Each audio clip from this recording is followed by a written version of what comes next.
A pesar da longa distancia deste ano, os organizadores insisten en que non se trata dun trail excesivamente complicado, posto que os 9 primeiros kilómetros transcorren por terreo cha.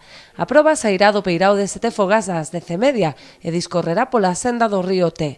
O treito máis exixente comezará coa suba ao Pico Muralla, cun desnivel de 670 metros. Dentro do paseo de Setefogas, vai todo polo paseo, zona moi bonita, enganchamos ca senda do río Té, que deben ser máis ou menos hasta 7 km, que todo pola beira do río, moi bonito todo, que ves todo polo beira do río. Depois a complicación, máis ou menos chegando á aldea da Dérmida, é cando empeza prácticamente todo o desnivel.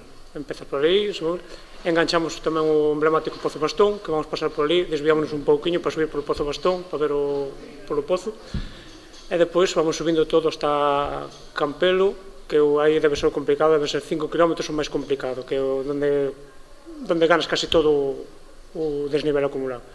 O percorrido e as impresionantes vistas dende o cumio, o pico máis alto do municipio, fan deste trail unha proba moi atractiva. É un lugar tamén emblemático, desde onde as vistas son espectaculares, chegan hasta a zona do Pico Sacro, e onde incluso na noite dos lumes do Apóstolo moitos veciños suben para ver as torres da Catedral de Compostela e ver os propios lumes ali.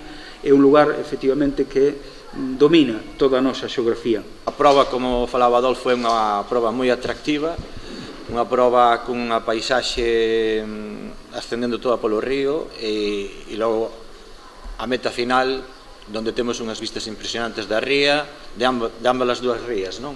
Nesta edición agardan superar o 100 de participantes do pasado ano, polo que animan aos corredores a sumarse á carreira. E animar a la gente a unha proba bonita, con unas buenas vistas, un recorrido atractivo y simplemente que vengan aquí al Concello de Rianxo a disfrutar desta carrera que fijo que va a gustar mucho. As inscricións poderán realizarse na web msport.es ata o día 20 de xullo.